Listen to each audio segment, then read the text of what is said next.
하나님 말씀은 사도행전입니다. 사도행전 15장 22절 말씀부터 할 차례죠. 사도행전 15장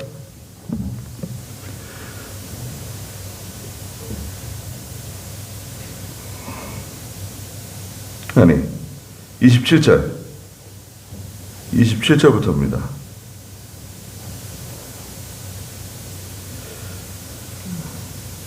26절부터 다시 보겠습니다. 26절부터. 바울과 바나바는 우리 주 예수 그리스도의 이름을 위하여 자신들의 목숨을 내놓은 자들이다. 그러므로 우리가 유다와 실라를 보내니 그들도 동일한 것을 말로 전할 것이다.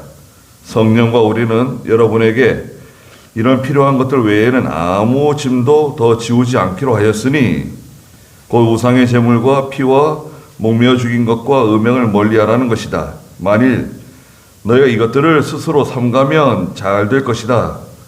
평안하기를 원한다. 그들이 작별한 후에 안디옥으로 내려가서 무리를 모아놓고 편지를 전했다.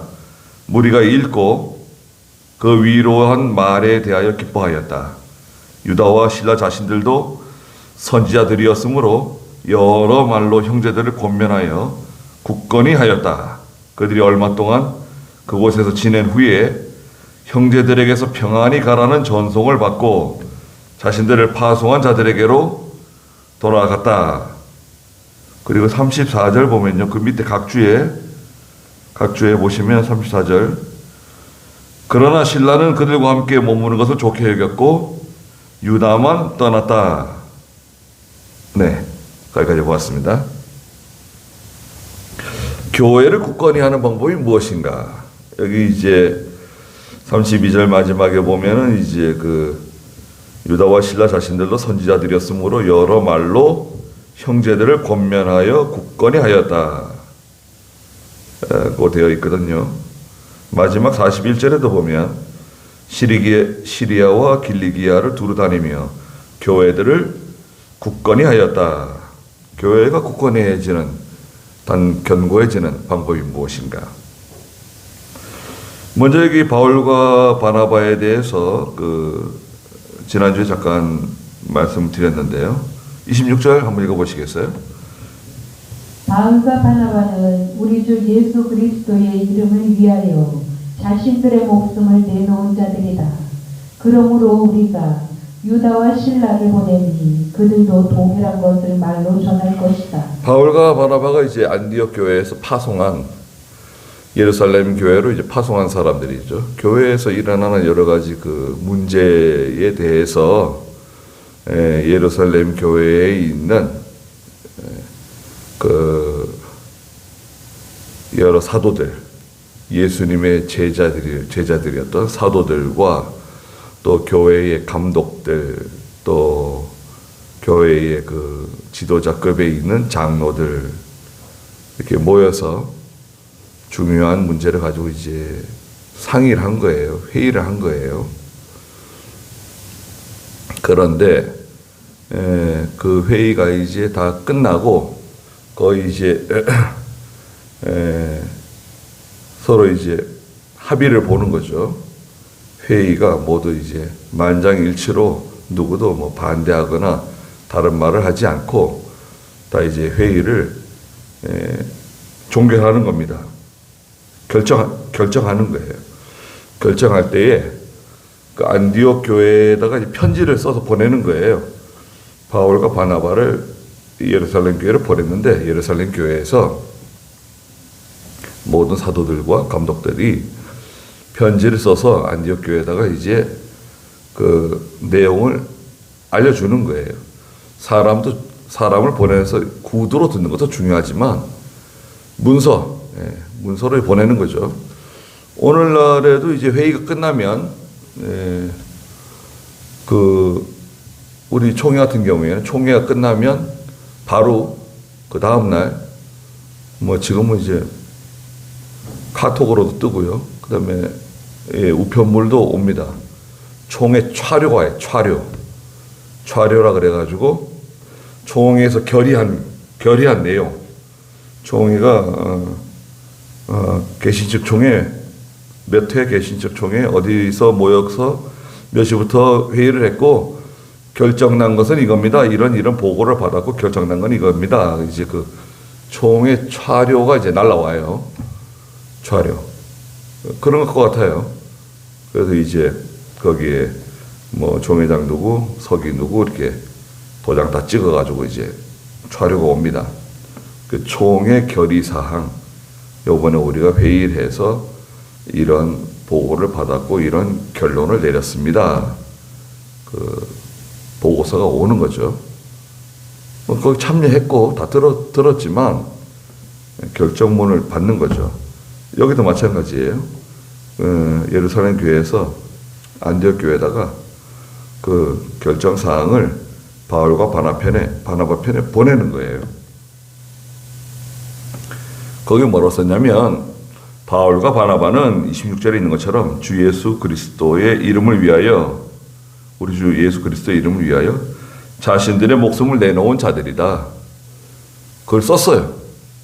이 사람들은 목숨 내놓고 하나님의 일을 하는 사람들이다.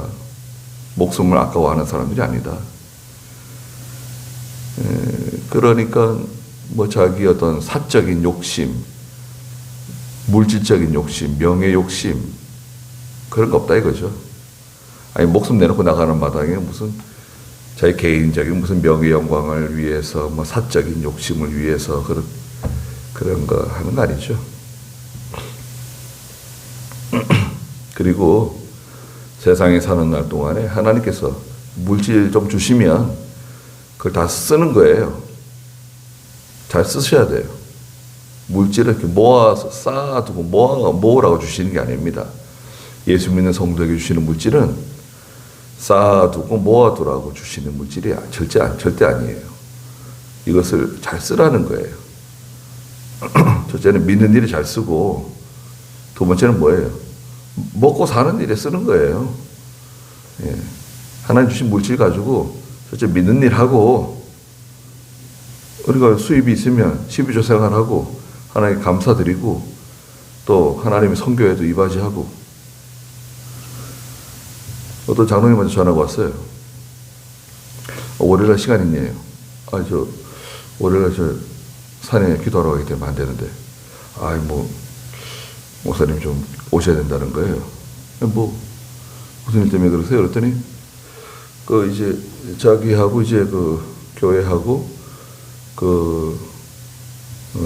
총회적으로 말고 개인적으로 또 교회가 이렇게 자기 섬기는 교회가 이렇게 해가지고 한 달에 한 1,000만 원 정도 이렇게 지출을 해요. 예. 그 장로님이 좀 재력이 있어요. 재력이 있어서 그렇게 하기 쉽지 않죠. 그러니까 이제 해보니까 하나님이 계속 주시더라. 이게 쓰니까 더 주시더라. 그러니까 손해보는 건 없더라, 보니까. 이왕 써서 메꿔주시는데 더 쓰면 더 주시는 거 아니냐. 그래가지고 많이 써요. 한 달에 한 1,000만 원 가까이 쓰는데, 그걸 이제, 몇 군데 이제 지원을 해주고 있어요. 저도 이제 거기서 이제 좀 아이디어를 드리고, 어떻게 좀 하시면 좋겠다고 이제 하고, 또 재정 보고도 받고 이렇게 해서 하는데, 그걸 좀 이렇게 제대로 누구는 얼마, 여기는 얼마 주고, 이 교회는 얼마 주고, 이 목사님에게는 얼마를 드리고, 이쪽 선교회는 얼마를 지출하고, 이렇게 좀 이렇게, 그걸 정확하게 좀 다시 한번 좀 짰으면 좋겠다는 거예요. 그건 알아서 하세요, 장로님. 장로님 알아서 잘 하시니까. 알아서 하시라고. 그런데, 오늘 가기 전에 인터넷으로 회의를 좀 하재요. 줌으로. 회의를 좀. 그래가지고, 회의 시간이 좀 잡혀 있어요, 또. 산에 가려고 했더니. 그래가지고 이제 내일 모이지 못하니까 줌으로 회의를 하고. 근데 괜찮잖아요, 믿음이, 그죠? 그게 재산이 있다고 해서 되는 게 아니고, 재산이 아무리 많아도 인생한 사람은 인생하거든요. 예수 믿어도. 근데 그 재산 전에 그렇게 안 했는데 이제 얼마 전부터 그렇게 하는 거예요. 얼마 전부터 해보니까 하나님이 더 주시더라는 거예요. 그만큼 썼더니 그거 100원을 썼는데 100원을 채워주시는 게 아니라 100원을 썼더니 뭐 500원, 1000원을 채워주시더라. 이게 왜 그러지? 그래가지고 더 썼더니 또 더 채워주시더라. 그래서 아이고 이럴 것 같으면 뭐 그냥 재산이 꽤 있어요. 한 100억 가까이 되는데 그래서 그러니까 이제 재산이 좀 있으니까 거기서 다 같이 해먹는 거예요. 아들네도 와서 먹고 딸네도 와서 먹고 다 이제 와서 다 같이 거기서 이제 일하고 같이 이제 생활하고 그러는 건데 아주 잘하세요. 그 아들 딸들이 믿음 잘 지키도록 하고 믿음 안 지키면 그 아주 무섭게 하고 그리고 없어요. 그리고 그 딸이나 아들에게 잘 도와주지 않아요. 자기들이 일한 만큼 가져가는 거고 그리고 오히려 이 하나님의 일에 또 총회나 교단이 이렇게 힘이 닿지 않는 그런 데까지 세밀하게 이렇게 알아서 하니까 얼마나 좋습니까? 소문 내지 않고 신문에 광고에 가면서 하는 것도 아니고 그런 거 이제 인정해 줄 만하잖아요. 제가 지금 여기서 말씀드리는 것은 지금 유튜브도 있고 이제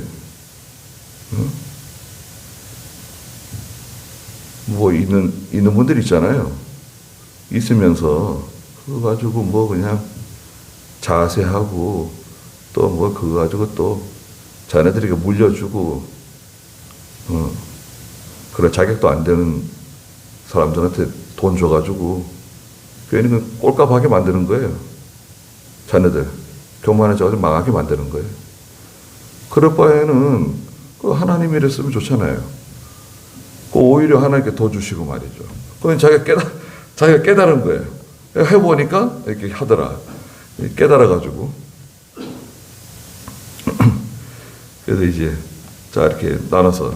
그것도 일종의 말하자면, 제가 봤을 때는, 다 내놓고 나가는 거예요. 목숨 내놨다고는 이렇게, 우리가 말하기 힘들지만, 그 물질을 이렇게 잘 초월해서 믿음으로 하는 게 쉽지 않거든요. 보통 물질이 있으면 자기를 위해서 하지, 하나님을 위해서 하는 건 조금 이렇게 하는 거예요. 하는데, 그거 가지고도 이제 생색을 내죠. 그런데, 그렇게 드러내지 않고, 하나님이 하는 거, 그게 참 쉽지 않아요. 바울과 바나바는 말하자면 그 예루살렘 교회와 사도들이 인정해주는 이 사람들은 자기 생명 내놓고 나가는 사람들이다. 그거를 그 안디옥 교회는 알아줘야 된다. 그런 거죠.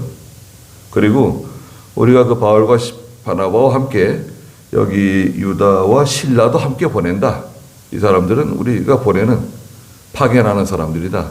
가서 안디옥 교회 형편도 돌아보고 교회들도 돌아보고 사실이 어떤지 무슨 문제가 있는지 또 문제가 있다고 하면 그 문제가 어떻게 잘 해결되는지 그걸 다 지켜보고 돌아와서 보고를 받으려고 그러는 거죠. 상황을 정확하게 보기 위해서 한 사람을 보내는 게 아니라 두 사람을 보낸 거죠. 그래서 이제 한 사람 말만 들으면 안 되잖아요.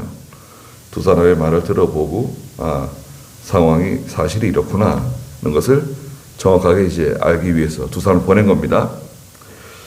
29절 읽어보세요. 28절.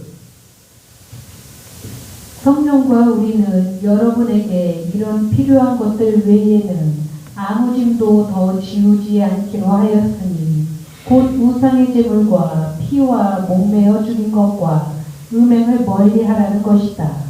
만일 너희가 이런 것들을 스스로 삼가면 잘 될 것이다.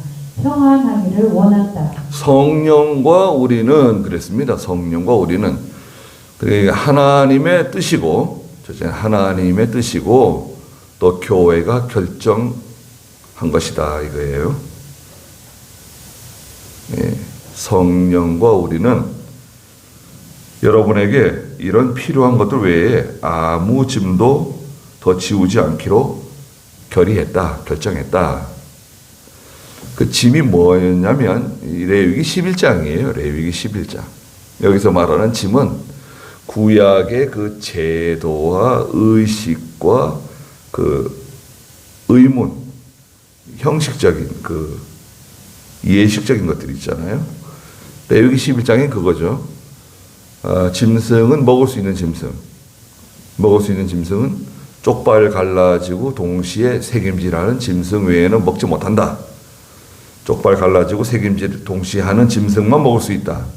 그 소, 양, 염소 대표적으로 그렇죠.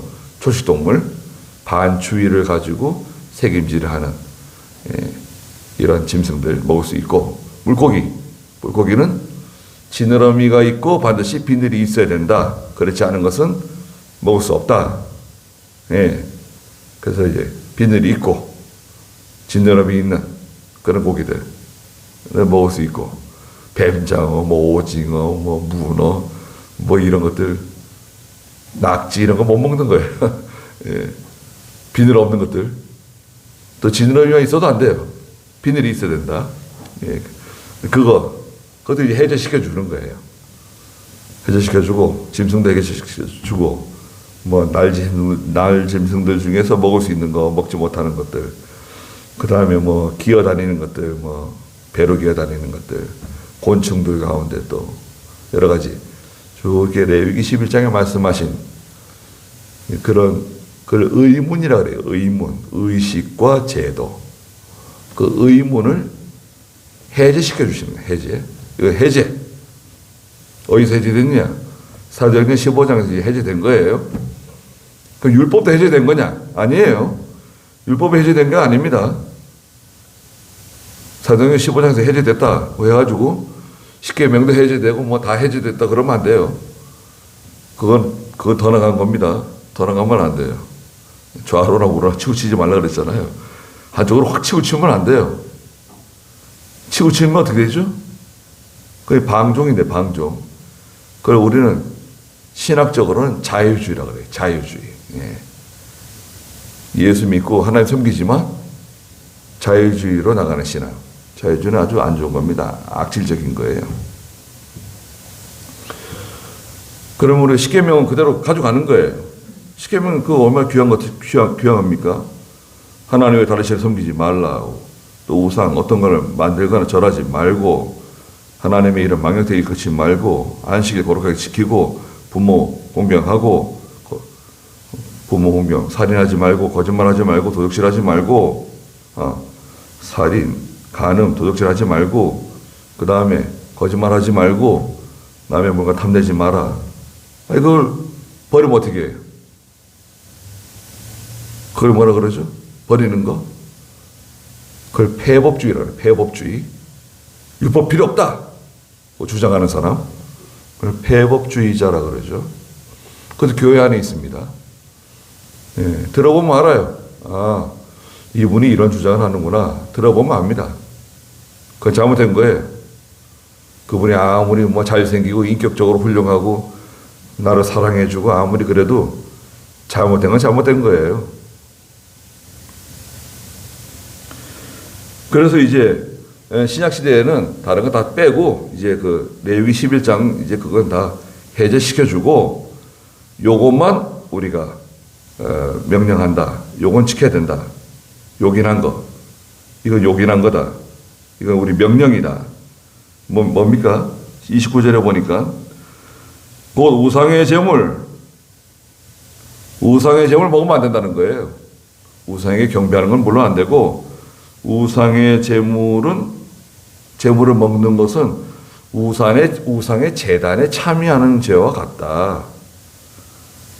고린도전서 10장 18절 우상의 제단에 참여로 고린도전서 10장 18절 한번 읽어보세요.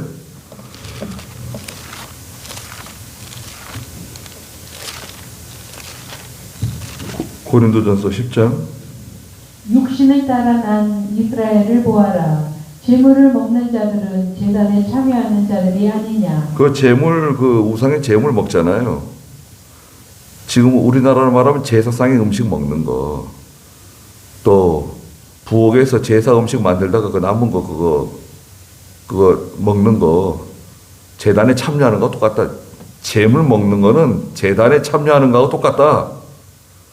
이 말은 다른 말로 그것을 통해서 어떤 유익을 받는 것, 그것을 통해서 어떤 유익을 얻는 것, 또 그 우상 숭배하는 것 같다는 거죠. 20절 읽어보세요. 고린도 10장 20절. 이방인이 제물로 바치는 것들은 악령에게 바치는 것이지 하나님께 바치는 것이 아니다. 나는 너희가 악령과 교제하는 자들이 되기를 원하지 않는다. 그 제사 지내는 것은, 제물 바치는 것은 마귀에게 그 제물 바치는 것과 똑같다는 거예요. 마귀 섬기는 거라는 거예요. 단순히 우상 섬기는 것에 끝나지 않고 그것은 마귀에게 굴복하는 거고 마귀 섬기는. 아니 하나님의 백성이 마귀하고 그 교제하고 그럼 되겠냐 이거죠. 그거에 맞지 않는 거다. 두 번째는 피 먹지 말라는 겁니다. 피는 생명이다. 피 먹으면 안 됩니다. 피 먹으면 안 되는 거예요. 무조건. 뭐 다른 이유를 댈 필요가 없어요. 사슴 피 먹고 그 순대에 막 돼지 피 같은 거 들어가는 거 먹는 거 있잖아요. 그 순대 안 먹잖아요, 예수 믿는 사람들. 근데 요즘 예수 믿는 사람들이 순대 먹어요? 순대 먹으면 안 됩니다. 피 안 들어간 거 먹으면 괜찮잖아요. 피 안 들어간 거 먹어도 돼요. 근데 대순대 안 먹는 게 좋아요, 순대. 순대 그럼 피 들어간 거지 뭐. 그리고 그 선지, 예수 믿는 사람 선지 먹으면 안 됩니다. 아니 피 먹지 말라 그랬는데 선지 먹으면 되겠어요? 피는 생명이다. 하나님께 피 먹지 말라 그러셨잖아요. 그 다음 세 번째는 목매어 죽인 거. 목매어 죽인 거 먹지 말라는 거예요. 목매어 죽인 것은 잔인한 것도 있고 또 목매어 죽이면 몸속에 있는 피가 다 제거되지는 않는데요. 목매어 죽인 짐승 그럼 먹지 말고, 우리가 뭐 일일이 쫓아다니면서 이거 목매어 죽인 겁니까? 아닙니까? 뭐 이렇게 물어볼 필요는 없어요. 시장에서 파는 것은 그냥 먹으면 된다 그랬어요. 이 당시에도요, 바울 당시에도 시장에서 파는 물건은 그냥 사서 먹어도 된다. 그런데 이것이 제단에서 나온 음식이다. 그런 것을 알게 되면 그걸 먹으면 안 된다 이거죠. 목매어 죽인 거다.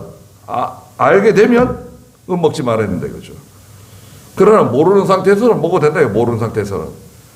모르는데 가가지고 일일이 뭐 이거 목매어 죽인 거예요. 이건 뭐 제단에 올라갔다 내려온 거 아닙니까? 그렇게 물어볼 필요 없다 이거죠. 그 당시에는 그 시장에서 파는 물건이라든지 뭐 이렇게 그런 것들을 그 우상의 제단에 갖다가 나오는 게 많이 있었어요. 그거를 다 이렇게 일일이 다 물어보면서 그렇게 할 필요는 없다. 시장에서 나오는 거는 그냥 묻지 말고 먹어도 된다는 거예요. 근데 알면 먹지 말라 이거죠. 옆집에 어저께 제사 지내고 오늘 새벽에 제사 지내고 아침에 뭐 접시에 가져왔어요. 좀 드세요. 그리고 아니 이거 옆집에서 제사 지내는 거 뻔히 아는데 받아 먹었어요. 그러면 안 되는 거죠. 저희들도 시골에 살다 보면은 시골에 살았는데 그 아침에 그 뭐 가져오는 거 있습니다. 듬사게 해가지고 뭐 잡채하고 뭐 떡하고 뭐 가져와요. 드시라고. 그 어제 제사 지내고 가져온 거예요. 그거는요, 저희 집에서는 돼지한테도 안 줬어요. 갖다 저 땅에다 묻어버렸어요. 그 사람 갖다 주고 나가면 감사하다 받고 땅에다 묻어버려요. 그건 돼지한테도 안 줬어요. 그 제사 지내는 음식 같은 거는 짐승한테는 안 좋습니다. 세 번째는 음행. 네 번째, 음행.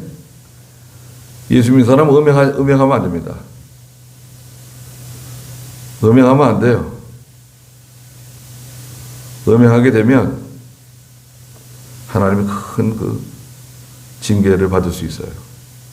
회개하고 다시는 음행하지 말아야 되고, 직분을 가지고 있는 사람은 직분 다 떼고 평신도로 돌아가는 거예요. 그리고 음행하게 되면 한 1년 동안은 성찬식에 참여하지 않고 조용하게 근신하는 거예요. 죽을 죄를 지었다 생각하면 돼요. 음행은 죄를 지었다. 죽을 죄를 지었다 생각하고 회개하고 바로 서야 됩니다. 자녀들이 음행하는 거, 자녀들이 음행해도요, 부모에게 상당한 책임이 있어요. 자녀가 음행하면 부모에게 상당한 책임이 있다.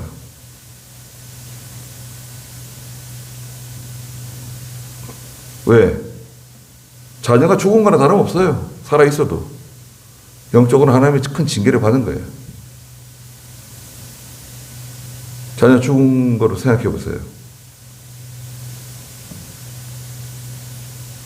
죄 지으면 무서운 일이 벌어져요. 무서운 일이 벌어집니다. 아이고, 그때 후회해가지고 소용없어요. 그 죽을 바에는 다리 몽둥이가 부러지는 게 낫고, 죽을 바에는 하나님이 큰 징계를 받는 게 나아요. 어쩌면.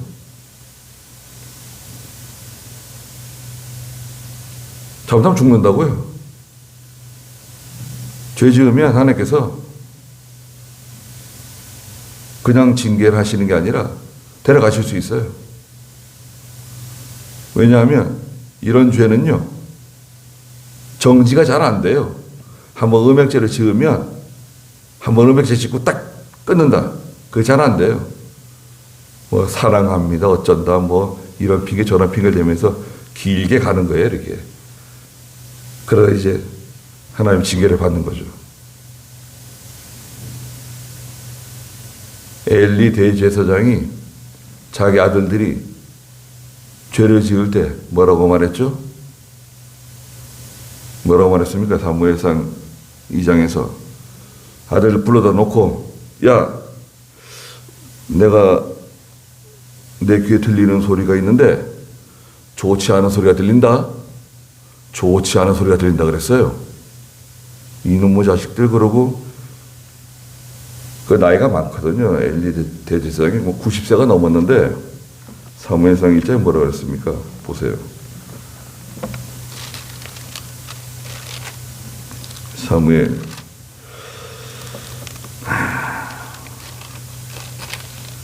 좋지 않은 말이 들린다. 몇 절에 그랬죠?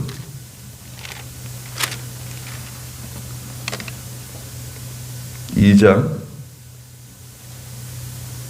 23절 22절 23절 읽어보세요. 엘리가 매우 늙었는데 자기 아들들이 온 이스라엘 사람에게 행한 모든 일과 그들이 해막 입구에 일하는 여자들과 동침했다는 것을 듣고 그들에게 말하였다.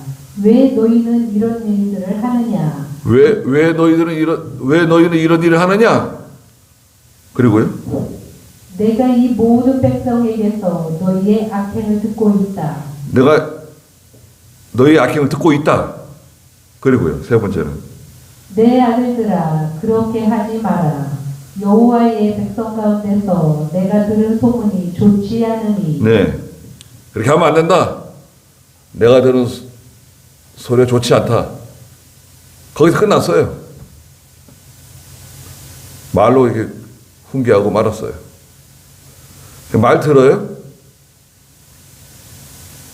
그리고 음행죄를 한번 지으면 아까도 말씀드린 것처럼 이게 두 볼자리 딱 끊어지지 않는다니까요. 이게 이 핑계 저 핑계 대고 뭐 사랑이 어떻고 뭐 어쩌고 그러면서 쭉 가는 거예요. 이렇게 미친 짓을 계속 하는 거예요. 그러다 이제 하나님 징계를 받고 이제 망합니다. 그때는 뭐 눈물 뿌리고 뭐 그래도 소용없어요. 그러다가 이 두 아들이 죽은 거예요. 제사장 아들들이 죽은 거예요.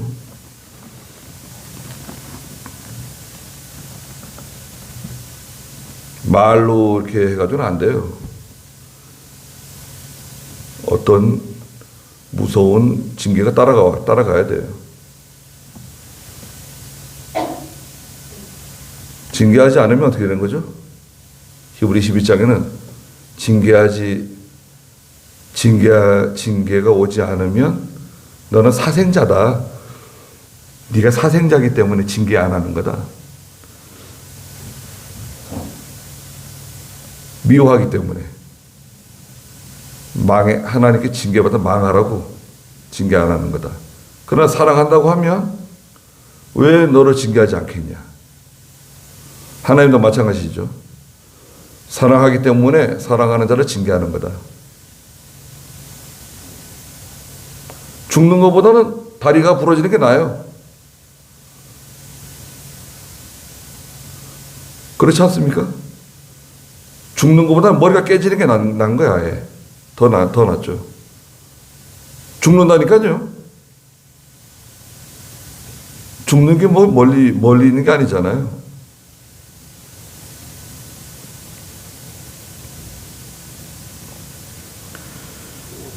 그 죄를 지으면 하나님 반드시 징계하고, 그래서 이 용인한 명령은 뭐냐? 첫째가 뭐죠? 첫째는 우상의 제물, 두 번째는 피, 세 번째는 목매어 죽인 거, 네 번째는 음행을 멀리하라. 만일 너희가 이것들을 스스로 삼가면 잘 될 것이다. 평안하기를 원한다. 요건 이제 유효한 겁니다. 이건 뭐 계명에 포함되어 있는 거죠, 사실은. 로마서 3장에 이제 31절에 가면은, 그래서 우리가 율법으로 구원받은 게 아니고 은혜로 구원받았으니까 율법을 없애버리자. 율법은 필요 없다. 그게 가하냐? 로마서 3장 31절 읽어보세요. 그러면 우리가 믿음으로 말미암아 율법을 폐하느냐? 결코 그럴 수 없으니 오히려 율법을 굳게 세운다. 네, 우리가 은혜로 말미암아 구원을 받았으니까, 믿음으로 구원을 받았으니까 율법은 필요 없다. 믿음으로 구원받는 거지 뭐 율법으로 구원받는 거야? 율법은 필요 없어. 그 율법을 폐하느냐? 결코 그럴 수 없다. 오히려 율법을 굳게 세운다. 그 율법을 폐하는 걸 뭐라 그랬죠? 폐법주의라고 그랬죠. 폐법주의. 30절 읽어보세요. 그들이 작별한 후에 안디옥으로 내려가서 무리를 모아놓고 편지를 전했다. 무리가 읽고 그 위로한 말에 대하여 기뻐하였다.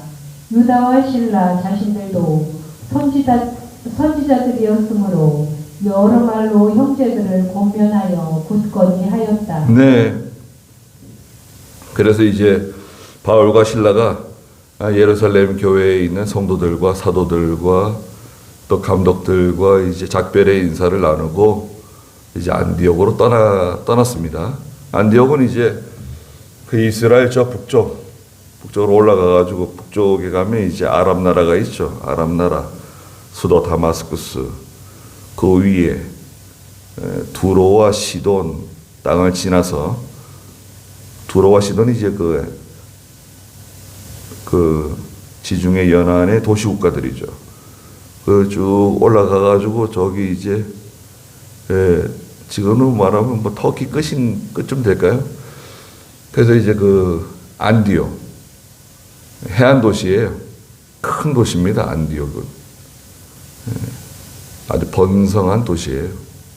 죄가 많은 곳이죠. 근데 안디옥에 교회가 세워져 가지고 안디옥 교회가 있는데 그 교회에 편지를 보낸 거예요. 그 편지를 전해줬습니다. 31절에 무리가 읽고 그 위로한 말에 대하여 기뻐하였다. 또 예루살렘에서 파송한 유다와 실라 자신들도 선지자들이었으므로 여러 말로 형제들을 권면하여 굳건히 하였다. 여러 말로 형제들을 권면하고 굳건히 했다. 그 여러 말은 뭘까요? 뭐 이렇게 위로해 주는 말, 칭찬해 주는 말, 권면해 주는 말, 그런 말이 여러 말일까요? 무슨 말이 그 여러 말인가? 하나님 말씀 가르쳤다는 거예요. 말하자면 사경에 한 거예요. 사경에 유다와 실라가 안디옥에 가가지고 하나님 말씀 가르친 겁니다. 사경에 한 거예요. 그래가지고 다 그 말씀의 은혜 받고 굳건해진 겁니다. 결국 교회가 견고해지는 거 있죠. 교회가 견고해진다고 하는 것은 무슨 의미냐? 교회가 견고해진다고 하는 것은 성도들의 신앙이 자라나는 거예요. 나무를 생각해 보세요. 나무가 자라납니다.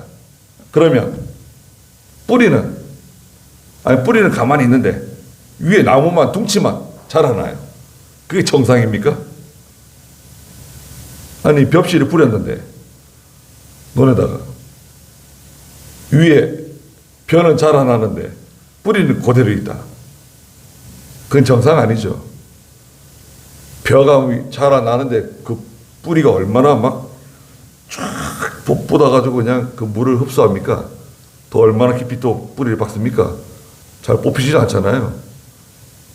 벼가 거의 막 시퍼렇다 못해 그냥 거의 거무직직하게 막 자라가지고 그런 거 잘 뽑히지도 않아요. 벼가. 나중에 그 벼 추수 다 하고 말이죠. 그 둥치가 얼마나 단단합니까? 뻣뻣합니까? 뿌리가 얼마나 잘 박혀 있습니까? 나무도 그렇잖아요. 견고하다고 하는 것은 뭐냐?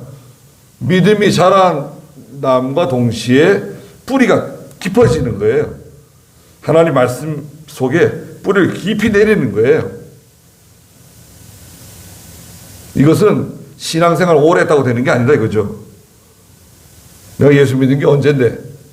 그게 아니라 하나님 말씀에 뿌리를 깊이 내리는 거예요.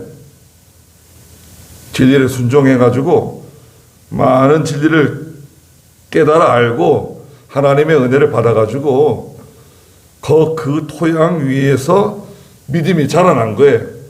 그럼 교회가 견고하죠. 그럼 바람이 불어도 넘어지질 않아요.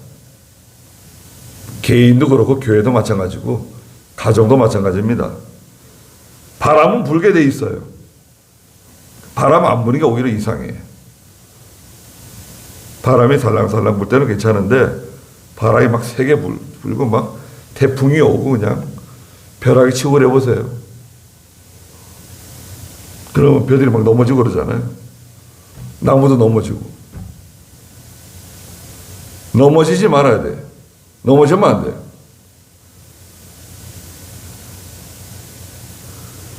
하나님 말씀 위에 굳건하게 뿌리를 내리는 겁니다. 교회는. 다른 방법이 없어요. 이거 뭐 좋은 말로 되는 것도 아니고, 뭐 축복 기도를 많이 해줘 되는 것도 아니고, 예. 하나님 말씀에 하나님의 백성들이 그 말씀의 은혜를 받고 그 말씀으로 그 말씀 위에 뿌리를 내리고 그 말씀 위에 견고해질 때 굳건히 서는 거예요. 개인도 굳건히 서고 가정에도 뭐 일이 많잖아요. 또 우리가 뭐 사회생활 하다 보면 바람이 많이 불잖아요. 속상한 일이 얼마나 많고 신경 쓸 일이 얼마나 많고 사람 짜증나게 하는 일이 얼마나 많습니까? 그거를 잘 감당하고 나가야 되지 않겠어요? 이겨 나가야 되잖아요. 그때마다 뭐 죽겠다 그러고 그때마다 뭐 다 뒤집었고 그때마다 다 때려치우고 나오고 그러면 안 되잖아요. 그거는 잘못하는 거죠. 예. 그런 일이 있지만 거기서 믿음 지키면서 잘 이겨내고 하나님의 도우심으로 헤쳐나가는 거죠. 견고하면 할 수 있어요. 33절에 그들이 얼마 동안 그곳에서 지낸 후에 유다와 실라가 안디옥 교회에 가서 얼마 동안 지내면서 성경 가르치고 형제들에게서 평안히 가라는 전송을 받고 자신들을 파송한 예루살렘 교회로 돌아갔다. 34절은 그 밑에 각주에 보면은, 그죠? 그러나 신라는 그들과 함께 머무는 것을 좋게 여겼고 유다만 떠났다. 되어 있어요. 이것이 있는 것으로 읽는 게 좋아요. 예. 이게 무슨 말이냐면, 사본들이죠, 사본들. 원본은 없어요. 사도행전 원본은 없는데, 사본들이 많이 발견되는 거예요. 예, 뭐 예루살렘에서도 발견되고 저기 수리아 아람 나라에서도 발견되고 어디에서 뭐 사본들이 많이 발견되는데 사본을 다 펴놓고 대조를 해보니까 거의 똑같아요. 이야, 어떻게 이렇게 똑같을 수 있을까? 정도로 뭐 기적적으로 똑같아요. 그러니까 다른 언어로 기록한 거 있잖아요. 다른 언어. 같은 말로 기록한 것도 여러 개가 있고 또 다른 언어로 기록한 거, 베낀 거, 다른 언어로 기록한 것도 사본이 많이 발견되는데 비교를 해보니까 거의 뭐 토시 하나 틀리지 않고 다 거의 똑같은데 간혹 이런 게 빠져 있는 게 있어요. 이렇게 빠져 있는 게 있어요. 그러면 이제 우리가 가지고 있는 이 성경은 앞에 보면 머릿말에 어떤 성경을 근거로 번역을 했다는 그 출처가 있어요. 그 성경에는 빠져 있지만, 다른 사본에는 기록되어져 있는 것을 밑에다 기록해 준 거예요. 다른 사본에는 요 빠져 있는 부분에 이렇게 기록되어져 있다. 요거예요. 그래 될 수 있는 대로 첨가해서 있는 게 좋다 이거죠. 없음하고 넘어가지 말고. 어디서는 없음하고 넘어가기도 한데요. 그렇게 하는 것보다는 이거 집어넣는 게 좋다 이거예요. 그러나 신라는 그들과 함께 머무는 것을 좋게 여겼고 유다만 떠났다. 그 신라는 여기 머무는 것으로 보고 바울과 신라가 나오죠. 그 다음부터 35절에 바울과 바나바는 안디옥에 머물면서 많은 다른 이들과 함께 주님의 말씀을 가르치며 복음을 전하였다. 예, 이게 하나님의 종이 하는 일입니다. 하나님의 종이 하는 일은 첫째가 뭐냐? 하나님의 말씀 가르치는 겁니다. 아예 말씀 가르치는 것보다 신방이 중요한 거 아니냐? 말씀 가르치는 것보다는 성도 교제가 중요한 거 아니냐? 말씀 가르치는 것보다는 뭐 병자를 위해서 구제를 하고 그런 게 더 중요한 거 아니냐? 아니에요. 전혀 그렇지 않습니다.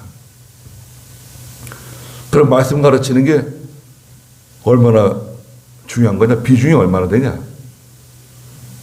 목회자가 하는 일에 저는 95% 이상이라고 생각해요. 95% 이상이 하나님 말씀 가르치는 겁니다. 그렇게 중요해요.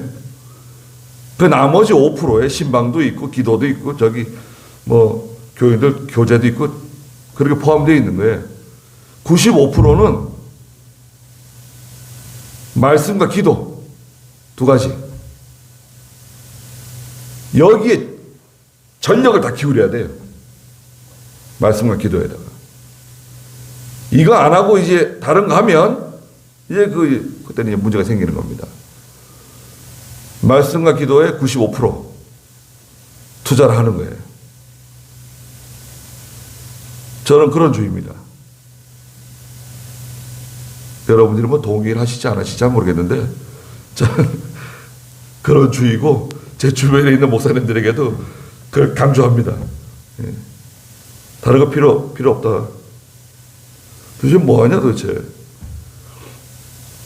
어떤 분은 일주일에 2-3번 배드민턴 친대요. 누가 오고 치냐 그랬더니 그 주변에 목사님들이 모여가지고 야 우리 배드민턴 치자 운동 좀 하자 모이는 거예요. 그 회비 좀 걷어가지고 밥도 같이 먹고 사우나도 같이 가고 좋네요. 일주일에 두세 번? 아니 한 번도 아니고 매주 모여서 매주에 한 번씩 해도 그렇지. 아니 그거 모여가지고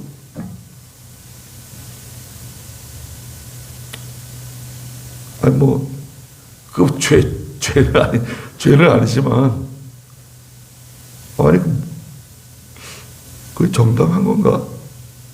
좀 그런 생각이 좀 들기도 하고. 아니 혼자서 뭐 어디 가서 운동하든지 조용히 혼자 어디 가서 뭐 수영을 하든지 뭐 테니스를 치든지 배드민턴을 치든지 그렇게 하든지 하지 조용히 소문내지 말고. 그 왜? 아유, 용기가 가상해요.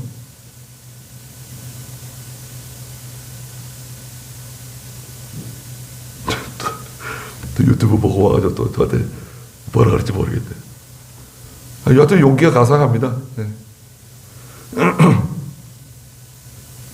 그래서 이제 며칠 후에 36절에 바울이 바나바에게 말하기를 바울이 바나바에게 뭐라고 말했냐면요.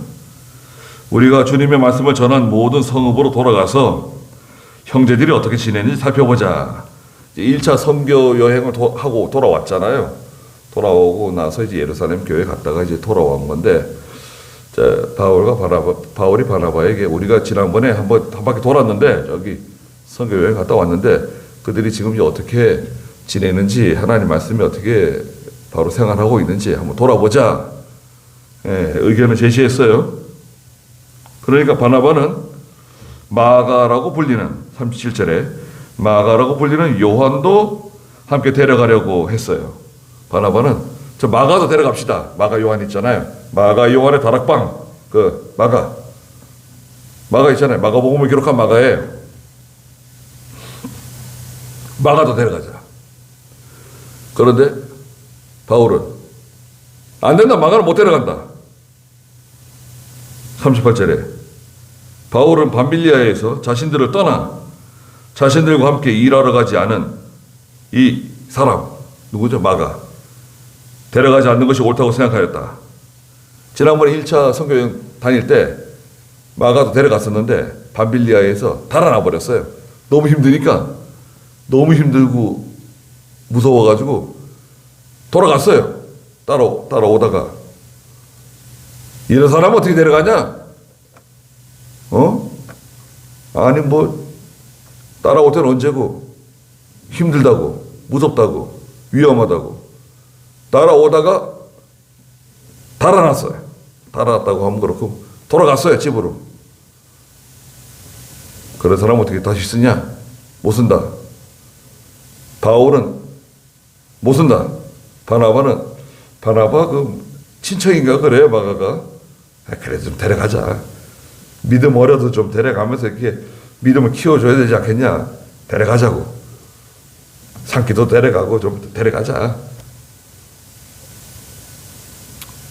근데 그 사람이 잘 변하지 않습니다. 그래도 이 마가는 이제 좋은 일꾼이 되었죠. 그 나중에 이제 뒤에 가면 이제 바울이 마가를 데려오라 그럽니다. 마가복음에 기록한 마가예요. 아니 마가복음에 기록한 마가도 그런 때가 있었는가? 사람이 믿음이 어릴 때 또 그렇게 만들어지지 못했을 때는 진짜 어처구니 없는 짓들을 합니다. 예, 어리석은 일들을 할 수 있어요. 그러니까 그 사람을 뭐 비난하기 전에 나도 예전에 아이고 참 내가 믿음이 없어가지고 다른 사람들이 나를 어떻게 봤을까? 예. 목사님 나를 어떻게 생각했을까? 선생님 나를 어떻게 생각했을까? 생각하고 예. 얼마나 속 터집니까 그거? 이거 말해줘도 뭐 알아듣지를 못하고 또 시키면 시키는 대로 안 하고 고집은 세고 교만하고 게으르고 뭐 그런 거 있잖아요. 그 뭐 열심은 있어가지고 하겠습니다 뭐 이렇게 나서긴 나섰는데 제 주지도 모르고 그냥 나섰다가 또 힘들다가 또 달아나고 뭐 도망치고 또 원망불평하고 또 아유 별 일을 다 해요. 그래 그걸 뭐 그때마다 징계하고 그때마다 책망하고 그때마다 다스리고 그러면 그 사람 죽어요. 제대로 크지를 못해요. 그러지 않겠어요? 예.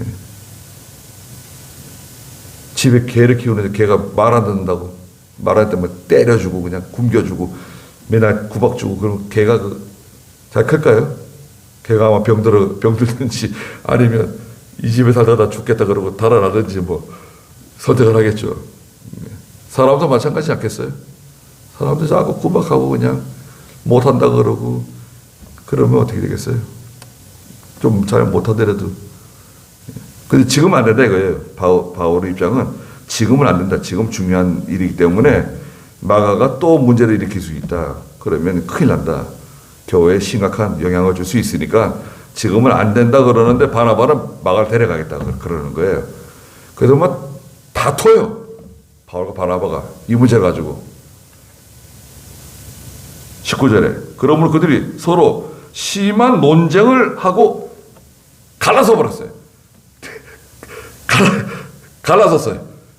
따로 따라가다. 아이씨, 바울은 바울대로, 바나바는 바나바대로. 아이 그렇게까지 할 필요가 있는가? 그거 쉽지만 갈라서는 게 정상입니다. 왜냐?